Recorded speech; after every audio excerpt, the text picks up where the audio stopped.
Hello, everyone, and welcome to another edition of the Layover Live, the podcast where we talk about all things happening in digital marketing. I'm Jason Swick, VP of Strategy and Insights here at Simpleview, and joined, as always, by my delightful co-host each and every time, Sandy Jordan. Sandy, welcome to the show. Hello, Jason. I'm just, trying not to melt in this Arizona heat. It did rain a little bit yesterday, but man, 105 is still 105. It is. And when you start adding that humidity in, girl, I tell you what, it is. Oh, man. Yeah, it's not a fun place to be. And I imagine we're going to be probably just as hot in a different way when we're at DI here in a few weeks. That's right. Oh, in Tampa. And add more humidity to that.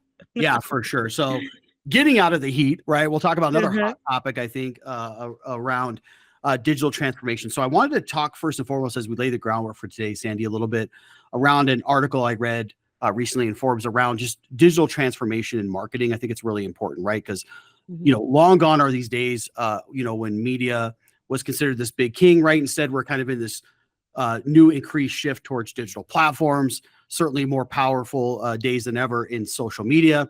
Targeted online advertising has changed a lot.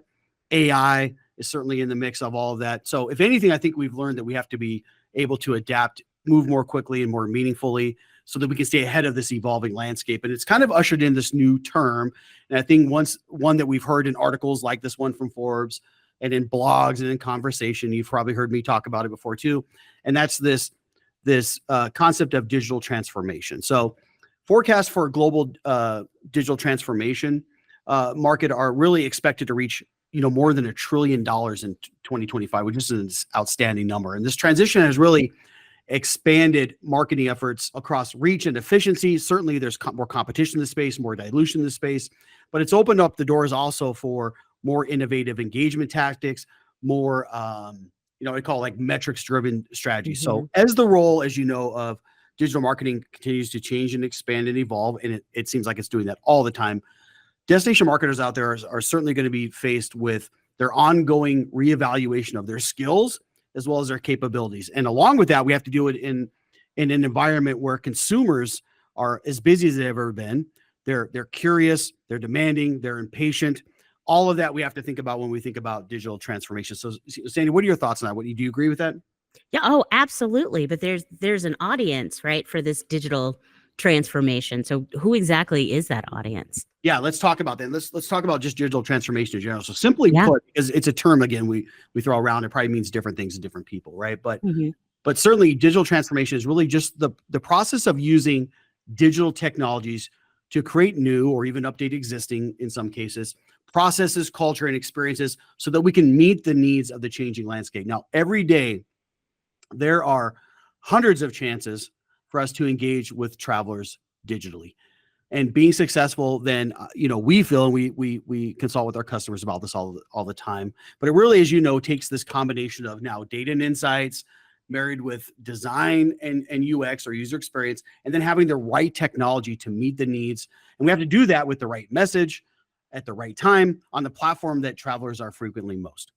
Right. There was a study that Google did where users interact with an average of 32.5 digital touch points during the travel planning process. These are those micro moments, that you hear us talking about all the time. It includes searches and website visits, interactions with apps, ads, emails. It's it's important to know that those touch points, they're not directly related to booking travel. We're not just talking about the moment you put the credit card down, but it's all of those moments of inspiration, researching destinations, comparing prices. It's exactly where a DMO fits. And there's another study by Expedia that revealed travelers typically take 38 days to book a trip after they first start thinking about it.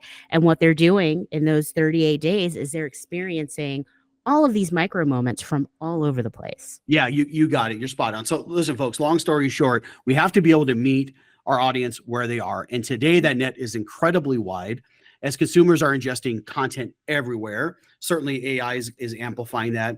And often we're finding that destinations and their partners are trying to find them through dozens, if not hundreds, of digital and offline channels and touch points, right? Yeah, it's a challenge, and Mhm. these DMOs are having to do this with tighter budgets, and they're Mhm. under more scrutiny than ever before. Yeah, I'd agree.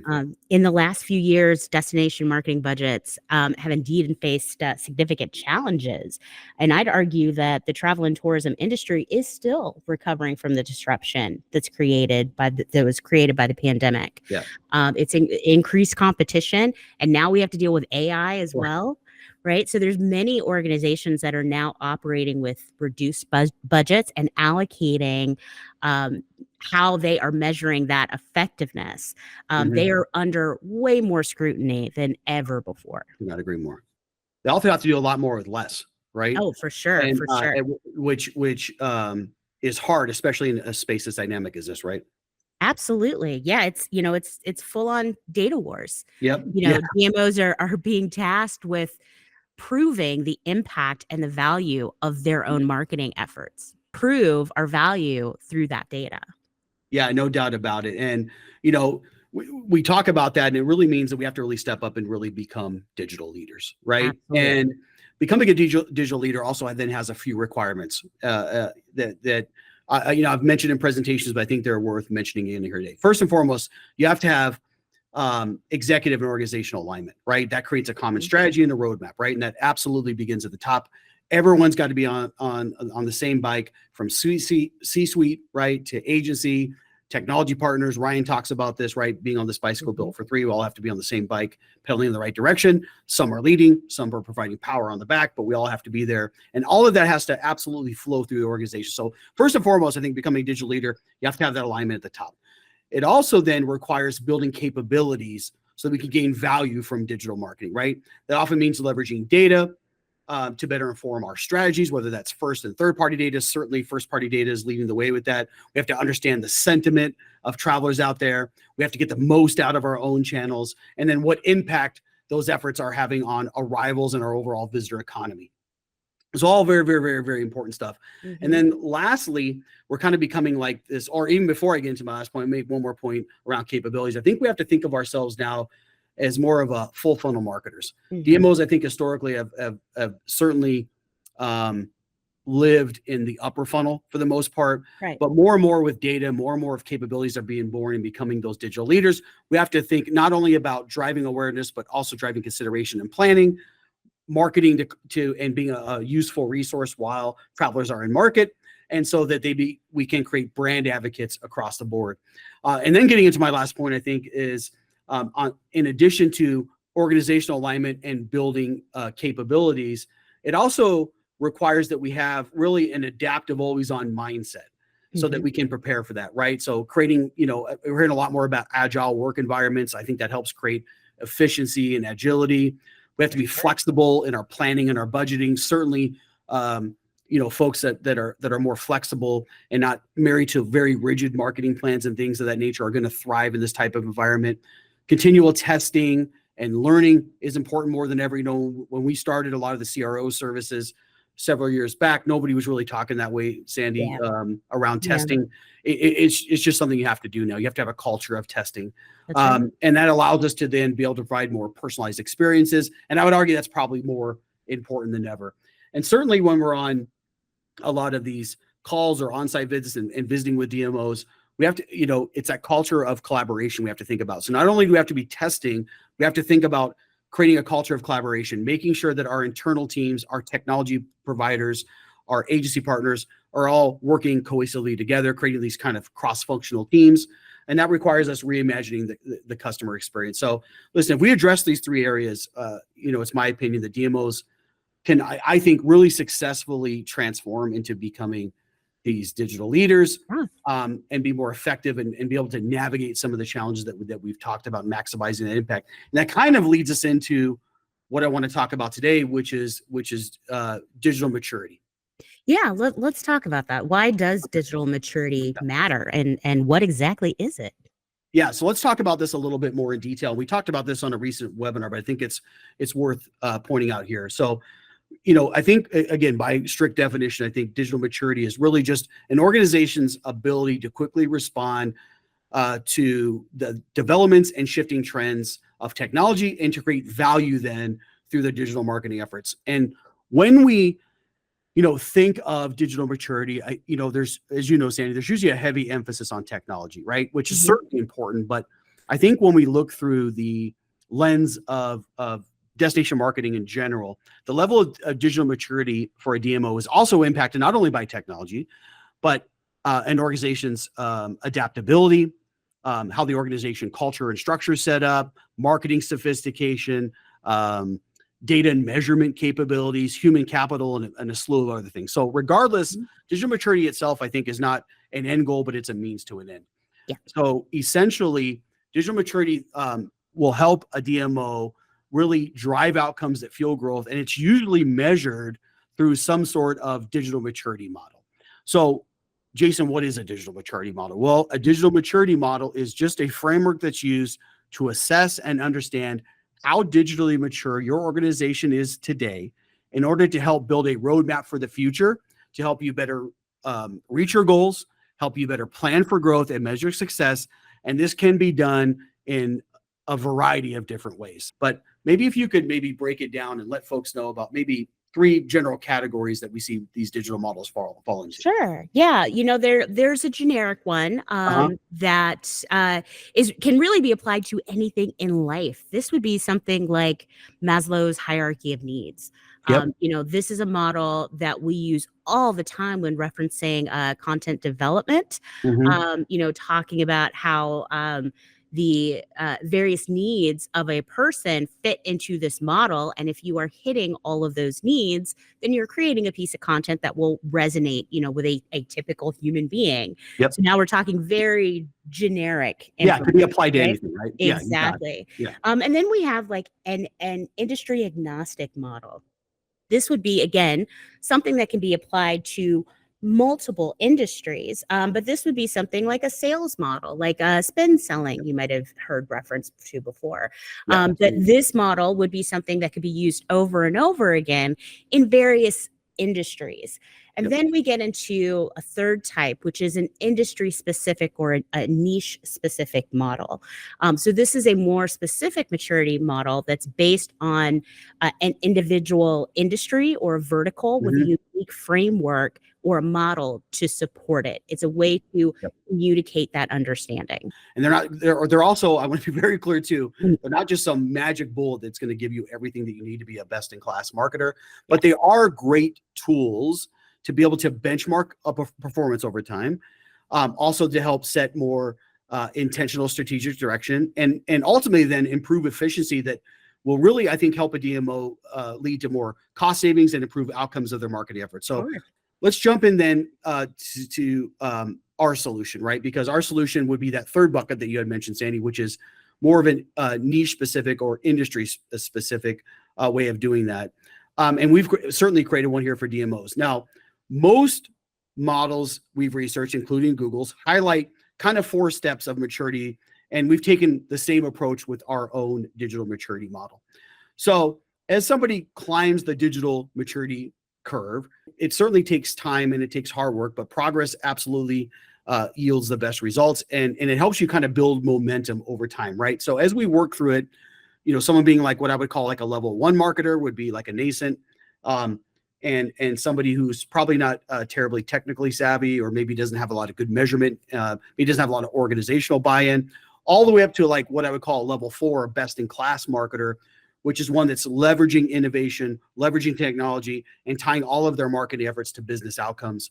The difference in ours is that, and that maybe what you've seen in Google's, which is somewhat similar, again, being more, theirs is more industry agnostic, ours is more specific vertical, is with our model, we've kind of broken down key dimensions that make up a model and what we think goes into a client's digital maturity. And we've kind of broken them into 5 categories, right? So 5 categories of how we would assess a leisure marketers, and this is for the leisure side of the house, way of how we would assess that DMO to determine their level of digital maturity. And first of these 5 is organizations, right? So this would be how we would assess the organization's a way of managing its people, its processes, and strategic planning, for data-driven marketing and digital transformation. So this is things like business structure, funding, executive sponsorship, their culture, strategy, and planning.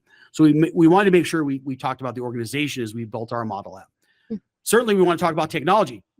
Digital maturity models, digital transformation has a lot to do with technology. Certainly, ours is no different. So as we start to assess a DMO, we want to look at how they manage their infrastructure and technology as part of their overall marketing tech stack. So how do they approach innovation? What are their skill sets in CRM, web, marketing automation? Certainly AI nowadays, BI tools, things of that nature. That's going to play a key part in that. Third, we wanted to look at how they handle creative and user experience. Certainly, we have to think about personalization. So creative and UX is an important part of that. So how the organization uses creative to really balance the intent of their marketing with their visitors' overall experience. So how are they looking at content, copy, video? How are they looking at the customer experience? Are they leveraging A/B testing? How are they handling personalization? All key components, I think, that make up digital maturity for a DMO. Next, certainly, because we're talking about digital marketing has to be a part of this model, Sandy, Absolutely. as you know. Yep. So we definitely want to look at the organizations, how they leverage their digital marketing strategies, right? What's their channel strategy? What is their audience targeting capabilities? How are they approaching their campaigns and a slew of other things? And then lastly, we live in a world of data and measurement nowadays. I would argue that this is probably one of the fastest growing areas that we've seen in this space. So to round out our 5 categories of how we would assess a DMO, we're certainly going to look at data and measurement, which is just how the organization uses and manages data to gain insights that help them drive more effective marketing. So look at how they're handling analytics. Look at how they handle data governance, tracking capabilities, and all of that stuff.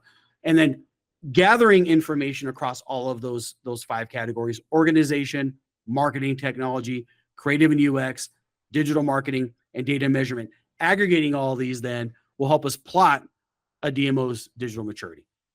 Yeah, you just described like every responsibility of a DMO. For the most part, at least across leisure, right? Yeah. I hope I did. Okay. Yeah, absolutely. So how is it delivered, and what's the output there?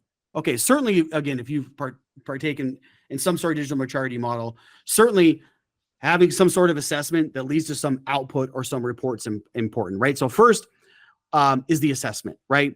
So we've developed an assessment that looks at approximately 100 questions across these 5 different categories. It takes about 45 minutes to complete, and probably should be taken by somebody at your organization, not probably, should be taken at someone at your organization that really has a deep understanding of all aspects of the DMO's leisure marketing efforts. Then upon completing this, we calculate the score, and the DMO will receive a report that they can use to identify different ways to drive their digital maturity to the next level, and then work with others within their organization and their vendor landscape and their agency teams to achieve success by getting the most out of their marketing technology and their digital marketing investments, which DMOs need, right? Absolutely. Yeah. So I know everyone's going to sign up after this podcast. Yeah. So tell us, how do we sign up? How do we take a part of the digital maturity model? Yeah, certainly. And I think this is really important. First and foremost, I want to be very clear that this assessment is completely free. There is literally zero obligation.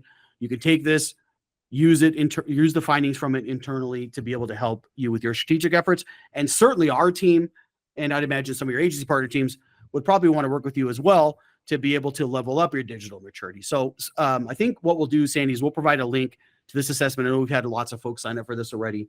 But really, one thing that DMOs have been asking us to do, right, is first off, they love benchmarking against other DMOs. Mm-hmm.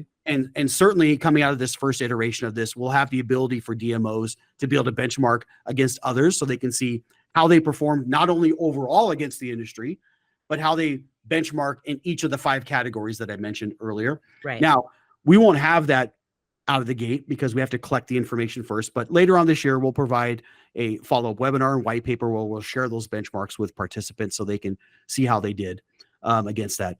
And we will provide a link in the show notes for folks that want to sign up who haven't signed up already. We've got a few dozen DMOs that have already raised their hand and said they want to participate.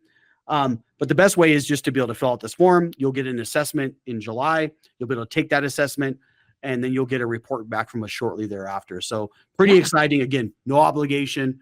And again, we'll close things out after a few months after we compile the results. Yeah, that's fantastic. And if you don't find the link, you can always reach out to customer success here at Simpleview. They'll point you in the right direction as well. Yeah, absolutely. So again, something that I think will help with thought leadership, help building a clear roadmap for success for DMOs, help them again be more adaptable and agile, and hopefully then be more intentional with some strategic direction moving forward, so they can help move the needle and become more digitally mature. So yeah, Sandy, thanks for all your help. I think thank you. hopefully this paints a bigger picture around the importance of digital transformation, certainly helping us with digital transformation. I think a digital maturity model is a great way to be able to do that. So I really hope that folks out there take advantage of something like this.